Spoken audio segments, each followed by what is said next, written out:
అన్ని జన్మలకెల్లా మానవ జన్మ మహోన్నతమైనదని, ప్రతి ఒక్కరూ సన్మార్గంలో వెళ్తూ మానవ జన్మను సార్థకత చేసుకోవాలని, అన్ని మతాలు ఒకటే అని చాటి చెప్పడమే ఈ ఉర్సు ఉత్సవాల ముఖ్య ఉద్దేశమని సిద్దిపేట ముషరత్ గడ్డ ఆశ్రమ పీఠాధిపతి హకీం షరీఫ్ చిస్తి అన్నారు. మెదక్ జిల్లా శివంపేట మండలం దొంతి గ్రామంలో నిర్వాహకులు ఎల్ఎం చిస్తి ఆధ్వర్యంలో నిర్వహించిన 28వ శ్రీ శ్రీ శ్రీ సద్గురు ఫజీల్ ప్రభు ఆశ్రమం దొంతి గుట్టపై ఉర్సు ఉత్సవాలు ఘనంగా నిర్వహించారు.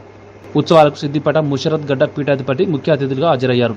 ముందుగా నిర్వాహకులు ఎల్ఎం చిస్తి ఇంటి నుంచి గంధం జెండా ఊరేగింపు పజిల్గుట్ట దగ్గరికి తీసుకొచ్చారు. అనంతరం ప్రత్యేక ప్రార్థనలు చేశారు. ఉర్సు ఉత్సవాల్లో కావలిలో భక్తులు ఆలపించిన పాటలు ఆకట్టుకున్నాయి.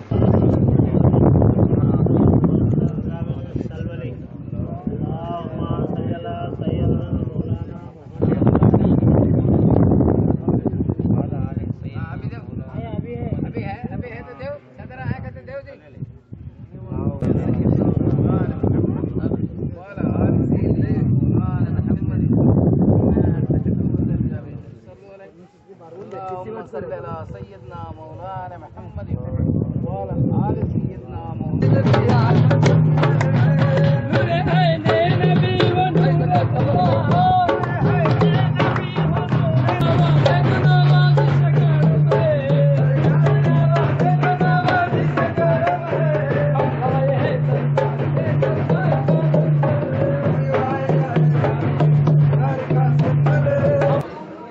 ఉపసమాధి ఆరాధన కార్యక్రమము ఈరోజు దొంతి గ్రామంలో సమస్త భక్త మండలి వాళ్ళు కలిసి చేసింది. ఈరోజు మేము కూడా ఇక్కడ రావడం జరిగింది. ఈ ఆరాధన ఉత్సవాలు చేయడానికి ముఖ్య కారణం అన్ని మతాలు, అన్ని ధర్మాలు, అన్ని కులాలు ఒకటి, దైవం అనేటువంటిది అందరికీ ఒకటి అనేటువంటిది సిద్ధాంతం. కాబట్టి ప్రతి మానవుడు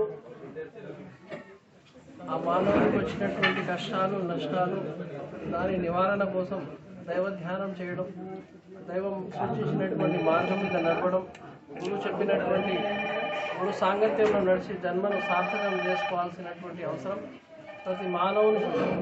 కాబట్టి గురువుని చేరి మన జన్మను మనం సార్థకం చేసి మోక్ష సాధన దిక్కు చింత చేయాలనేటువంటిది ఉద్దేశం.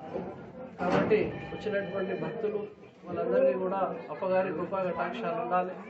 అదేవిధంగా అన్ని విధాల వాళ్ళకు మంచిగా చేకూర్చాలని కోరుకుంటూ ఇక్కడ వచ్చినటువంటి భక్తులకు, ఇక్కడ కార్యనిర్వహణ చేసినటువంటి వాళ్ళకి అందరికీ కూడా ఈ ఆరాధన యొక్క